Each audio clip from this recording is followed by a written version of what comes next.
78. A need for a claim. 79. Prejudices. 80. A know-it-all attitude. 81. False criticism. 82. Degeneration. 83. Injustice. 84. False humanitarianism. 85. Feeble-mindedness. 86. Torment of any type. 87. Torture. 88.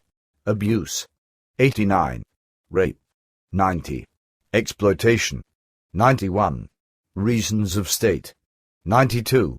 Incompetence. 93. Indifference. 94. Allowing oneself to be persuaded. 95. Partisanship. 96. Lack of judgment. 97. Envy and resentment. 98. Miserliness. 99. Lack of restraint. 100. Intemperance. 101. Egotism. 102. Jealousy. 103. Behavioral problems. 104. To be a slacker or shirker. 105. Lust for war. 106. Hunger for power. These are but 106 of the many thousands of grounds, reasons, causes, bases and decisive factors leading to sectarianism and its various subtleties, as well as to drug addiction, tobacco abuse, alcoholism and solvent sniffing. These reasons, etc., also apply, along with many other issues, to delusional hatred of strangers, racial hatred, hatred towards foreigners, the asylum-seekers and one's fellowman. Such ills are excessively represented in the Ku Klux Klan, antisemitism and neo-Nazi movements to name but a few. These ills result in countless other ills and destruction, and frequently end in total despondency or suicide, murder, torture, capital punishment, the type of murder, crime, mass murder and genocide. The future will prove that these ills and destruction, along with many other grievances, are constantly increasing and becoming excessive. They include sectarianism of any type, along with vice and addictions such as drug abuse, prescription drug abuse, alcoholism and solvent sniffing, and others. In the same manner will major criminal acts and all types of organized crime violence become excessive and cost many human lives, as will hatred of strangers, a hatred towards one's brother, the asylum-seekers, other races and one's fellowman. Tortures will take on malicious and far-reaching fatal forms, as will capital punishment, rape, simple murder, mass murder, religious, sectarian murder and genocide. Many different malicious ills of a religious sectarian nature, along with those of a political and special interest group nature and implication, will increase horrendously. These ills will rule the world and its inhabitants, and will terrify everyone on earth. Yet, the ills are mankind's own fault, that is to say, the fault of those individuals who must be branded as overpopulation mongers, regardless of the manner in which they became guilty of it. For it is the overpopulation mongers who must be blamed, those who deliberately endanger and threaten to destroy all life on the planet. Because of these irresponsible human beings on Earth, life-destructive ills are being consciously cultivated by a steady production of new human progeny and, along with them, a growing overpopulation. Man has to suffer these consequences because many people on Earth are in error and possess little sense of responsibility toward themselves, their progeny, their fellowmen or the remainder of humankind. Moreover, they have no feelings of responsibility whatsoever for the planet Earth itself or its fauna and flora. All of this because irresponsible individuals, full of high-handedness and megalomania, depict themselves as being creation itself, in the belief that their idiocy is equivalent to a true and reasonable thinking process. However, such individuals are incapable of willing or commanding even one hair to grow on their heads. These people truly cannot and must not be considered as being endowed with any powers of reasoning, otherwise they would not condone and instigate the many activities of a religious, sectarian and profane nature, or those with various delusional beliefs and the delusional extremism with all of their excesses. These individuals not only condone these issues, they actually foster and defend them. Life on Earth, indeed the entire planet, is being destroyed and annihilated. It is because of irresponsible people, such as the pseudo-humanitarians, sectarians, delusional followers, overpopulation and havoc-mongers, along with the destroyers of life and the planet, who do everything in their power to drastically escalate every ill on Earth. They contribute to the planet's deterioration. Through their pseudo-humanitarian, sectarian beliefs, they threaten and destroy terrestrial life by supporting the rapidly increasing human population, which in itself is procreating ever faster, more terribly and more unrestrainedly than guinea pigs and rabbits. The real blame for the overpopulation lies in the steady but certain, persistent, increasingly destructive advance of life on Earth. Indeed, the planet itself rests with mismanagement and corruption too, and with organizations and supporters of aid to third world nations. However, the power elite does not wish to acknowledge this fact. In particular, as a result of the financial aid by industrial nations, the so-called civilized and economically sound world, a devastation has befallen third world nations ranging from the felling of rainforests trees to the total destruction and annihilation of formerly very fertile regions. In place of oxygen-rich rainforests that had regulated the climate, there remain only bleak, deserted, eroded, leached and barren soils today, devoid of the growth of even one blade of grass. In place of luxuriant fields and fertile ground, or at least arid soil that could provide sufficient life-sustaining grain and vegetable harvests through great struggles by the farmers, there now exist salt plains, deserted and dead landscapes or barren swamps, that are frequently the breeding ground for deadly pathogenic agents. These many situations have transpired due mainly to the relief aid from irresponsible people who have pumped industrial and other well-to-do nations' financial support into third world countries, and who continue to do so even today. Members of relief programs are themselves carrying on with the mismanagement and corruption, or they permit such things to be perpetrated by others. People involved with these programs also want to build dams, model factories and companies to further third world nations' development. They initiate the clearing of rainforests and the destruction of land and life, which ultimately cause ongoing, immense climatic changes that negatively influence the entire globe and all life upon it. These changes induce horrendous storms, hurricanes, typhoons, floods, landslides, earthquakes, droughts and many other catastrophes. With regard to mankind, a great many different catastrophes have been invoked and precipitated by these forms of developmental aid. For example, the poor farmers in third world nations were being developed, either by being chased from their land through social aid handouts or by being prevented from cultivating their arid land to achieve meager harvests through which they had previously managed, more or less, to sustain themselves for centuries. By being chased away or prevented from accomplishing things that had to be done, these agricultural laborers, farmers and others, lost their basis for maintaining a livelihood. The same scenario applies also to situations where the developed farmers' meager, yet somehow still fertile, land was excessively built upon or destroyed and devastated by development aid. People who had worked the meager yet somewhat fertile soil century after century, and had somehow always obtained sufficient food, frequently lost not only their land through mismanagement, corruption and the relief aid itself, but, in addition, they lost the occupation to which they had been accustomed and on which they had peacefully subsisted for centuries.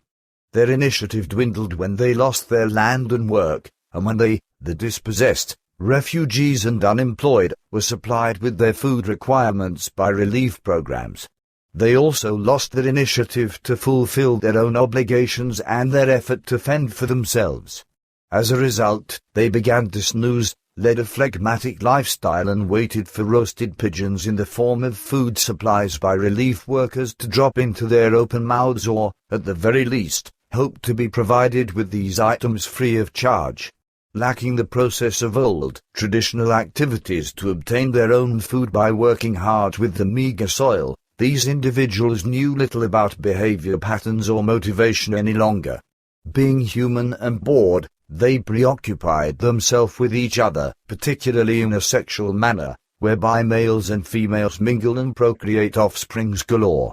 The French Revolution must be blamed for this population increase due to the delusion at the time that many children must be fathered by the populace so as to gain the power to restrain the government. Subsequently, the old delusional idea developed which contended that many descendants were needed to ensure support of the elders by the younger generation. Therefore, along with being inactive and chased from their land, disposed and without initiative, boredom may be added as a cause that has led to an explosive increase of offspring and, hence, to a rapidly growing overpopulation. The blame for this terrestrial overpopulation, along with the destruction and threat against all life on Earth and the planet itself, therefore, can be placed on relief aid as well. Within the same framework of the planet's destruction and every life form on it, blame for this overpopulation explosion rests also with the major religions and sects. Obstinately they advocate terrestrial mankind's breeding of a myriad of descendants, which generates overpopulation in the first place.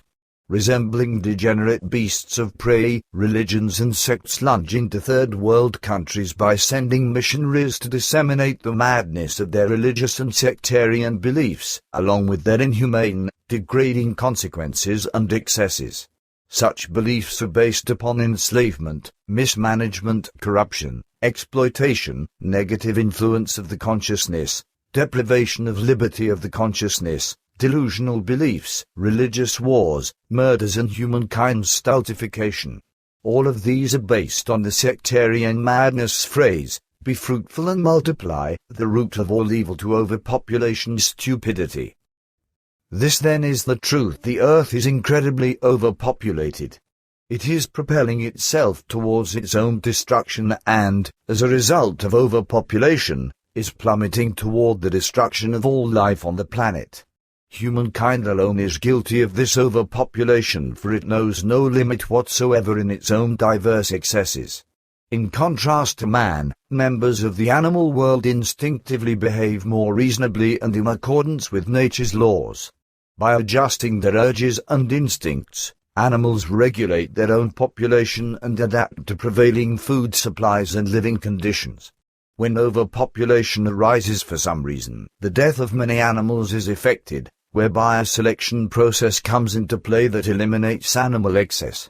Man, the creature of reason, ought to emulate this example. But in his megalomania he totally ignores it. He believes himself to be the crown of creation, and feels entitled, therefore, to transgress against the natural laws. As a result, mankind unstoppably multiplies, and in doing so, they immeasurably and unrelentingly magnify all plights, misery, ills, crime, illnesses, epidemics, addictions, other wrongs and excesses once more, and create incredible chaos and total destruction to order and life itself.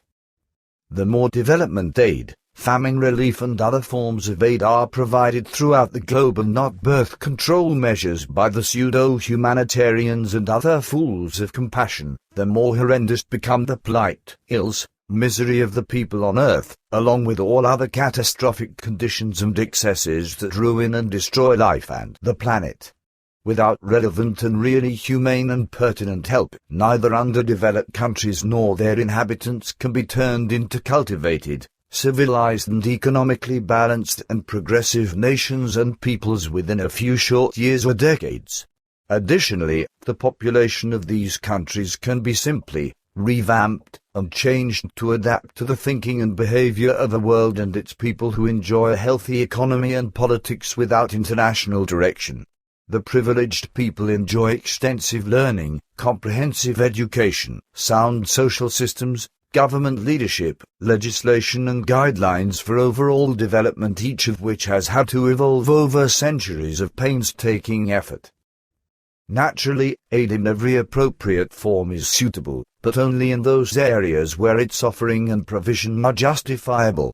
Such aid may well be appropriate in underdeveloped third world countries and in others, but never in a format where it occurs through famine aid and development relief, etc. that includes no birth control direction.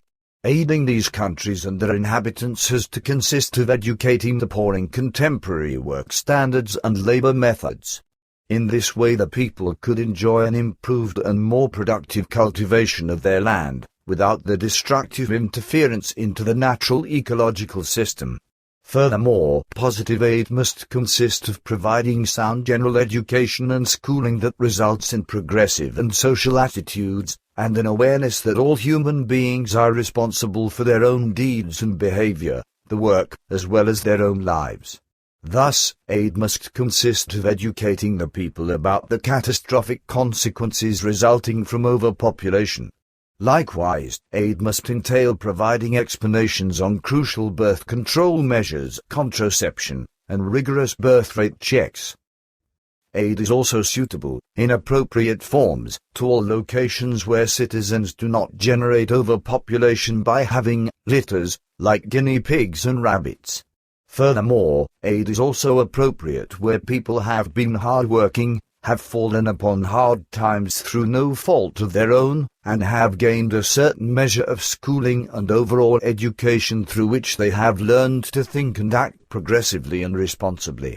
By doing so, they ensure that the number of their progeny remains within permissible limits, and they themselves cannot be held responsible for the escalating overpopulation. Therefore, hopefully, mankind on earth will allow the pure, natural laws and directives to prevail in all matters, particularly as they apply to overpopulation, which can only be reduced by enforcing a drastic and rigorous worldwide birth rate check program. It is in this manner that man can finally limit and eventually eradicate misery, privation and ills of every type on this beautiful, blue planet called Earth. Overpopulation brings with it ethnic problems as well. Indeed, it actually induces them. It precipitates migration, war, bloodshed and murder. As a result of the world population's continuing growth, people are squeezed together ever closer, and the space for each person becomes ever smaller and more restricted. For this reason can situations not be avoided whereby inhabitants of various countries, tribes, religions, convictions, opinions, philosophies and outlooks increasingly crowd together only to infringe upon each other's personal space? Without fail, this type of close contact leads to friction, differences of opinion and arguments. These issues, in turn, automatically generate war, bloodshed, murder, and migration. The migration issue alone leads to even more excessive, vicious, worldwide problems. For example, refugees do not simply leave their familiar homesteads merely to seek new ones within their own country. Instead, they flee to foreign lands and often to countries that are financially and economically more prosperous than their own homelands. So it transpires that thousands, tens of thousands, indeed hundreds of thousands, even millions of refugees abruptly flee their homelands and swarm into foreign, more prosperous nations. In turn, these nations become swamped with foreigners, causing almost insurmountable problems. Countries that accept these refugees are forced to expend billions of dollars that are paid for by the host nation's industrious inhabitants through hard-earned funds from horrendous taxes. The refugees from nations where ethnic problems, wars, bloodshed, various types of persecution and murder prevail, swarm like locusts into the more prosperous countries and settle there, frequently through their lies and criminal activities. These people generate an escalating glut of foreigners within the world's prosperous nations, into which they often can enter only as illegal aliens. The surplus of foreigners, consisting of the refugees, brings renewed social, economic, political as well as religious or ethnic problems. Slowly but surely, the social structure within these nations begins to collapse. Living and housing expenses climb higher and higher, and the lack of housing increases. Equally slowly but surely, the refugees wipe out the lineage of the country's native people by intermingling with the local population. The refugees effect mixed marriages from which originate mixed progeny in numbers and masses that can no longer be condoned. It is normal and understandable that such mixed marriages do occur when individuals meet while traveling or working in various countries and thereafter marrying as a result. This uncommon type of mixed marriage neither harms the lineage nor the native people themselves. But when the land becomes flooded with foreign refugees who embark upon mixed marriages with members of the local population and procreate mixed descendants, a new population of mixed races springs forth, and in no time at all this group displaces and eradicates the native population. The type of refugee fleeing into foreign nations shows no homogeneity. Refugees come from all social levels, and their reasons for migrating are frequently very diverse. These reasons range from economic exodus and personal problems, broken hearts and drug problems, religious and military reasons, to fleeing for political and family reasons, a lust for adventure and leaving the homeland to avoid work. Thus, many diverse refugee groups flee their native lands to seek shelter in more prosperous countries. These nations ultimately suffer from the massive influx of foreigners and its vicious consequences, which endanger both government and the populace. The majority of refugees request political asylum, which costs the host nations and its hard-working taxpayers billions of dollars. Of course, these unexpected costs are a burden to the various factions of local citizenry and cause hatred to flare up against the asylum-seekers, foreigners and other races. Such hatred becomes perpetuated and leads to fatal escalations, material damage and unimaginable disaster. Another factor related to the refugee problem must be addressed as well, namely, that typically only somewhat affluent people flee from their homeland. Such refugees have limited personal financial security, for example, a house or land which they have been able to sell in order to finance their escape. These people are not particularly humble. More often than not, they make brazen financial demands on the refugees' host nations, including for monetary donations, housing, vehicles, living expenses, clothing and social aid of various types. Yet, people who ought to flee their homeland for reasons of personal safety, rarely have the funds to pay for their escape, because their finances simply prevent them from doing so. They simply cannot afford to flee. For this reason they are arrested, tortured and murdered. Therefore, it is only people with financial means, as a rule, who then claim to be refugees. In general, they are the only ones who frequently flee to other economically and socially more prosperous nations, in order to achieve a more comfortable lifestyle than they previously enjoyed in their homelands. To obtain the same lifestyle while living in their native country would have required a great deal more effort and struggle. Even though they are obviously refugees for economic and related reasons and others, they make other people in the refugees' host nations believe, through their lying and cheating, that they have had to flee their homeland for reasons of religious, military and/or political persecution. In these cases are the claims, lies, fraud and deceit far from the truth. Furthermore, refugees frequently appear who are more than mere crooks. Indeed, they are major criminals who commit profitable and serious crimes within the host countries. Increasingly, refugees are appearing who gain unofficial access to the host nations, possibly even through official permission from the authorities, only to become involved in collecting horrendous sums of money with which they financially support wars, fratricide and revolutions in their homelands, or they purchase weapons and other war supplies. Very few refugees indeed can truly be categorized as refugees. Among the many thousands there are but a few people who can genuinely be considered and classified as refugees. Only people who have had to flee for their lives when escaping from their homeland are actual refugees. This definition differs from that used by individuals controlling the host country's refugee centers, where they provide legitimate refugee status to many thousands of bogus refugees. In doing so, these officials are really forcing the entire country to pay for the refugees' support. The individuals of authority are incapable of recognizing the fact that this type of refugee is simply a refugee for economic reasons, or they simply decline to recognize this fact for pseudo-humanitarian reasons. These economic refugees are individuals who do not mind deserting their countries.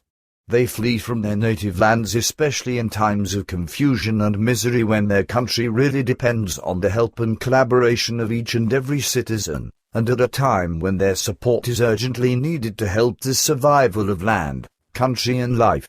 These refugees cowardly flee their homeland, instead of helping to return the proper order needed to achieve and attain a prospering state and/or prospering nation. This goal can never be achieved by cowardly abandonment, regardless of what type of system is contemplated, be that a somewhat normal country or a chaotic nation in the grip of a vicious dictatorship. Each and every country needs its citizens, because it is only with their help and the help of qualified leaders that a civilized social structure can be secured and achieved, one that is worthwhile to live for because of a suitable economy, politics and a sound standard of living.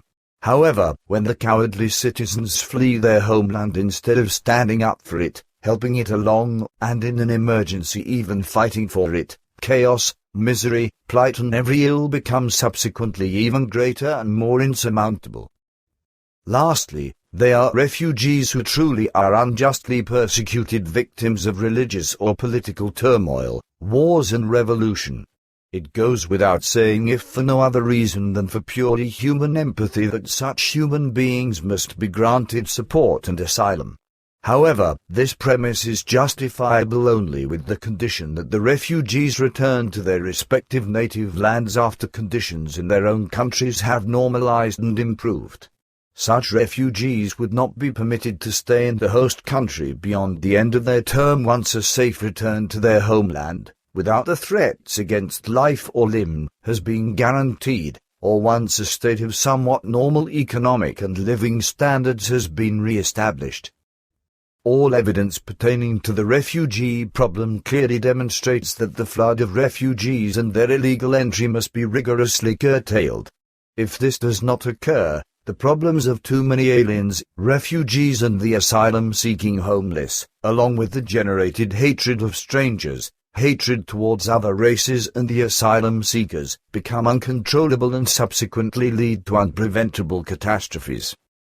Is it brutal and inhumane when the laws and directives of nature are followed? No.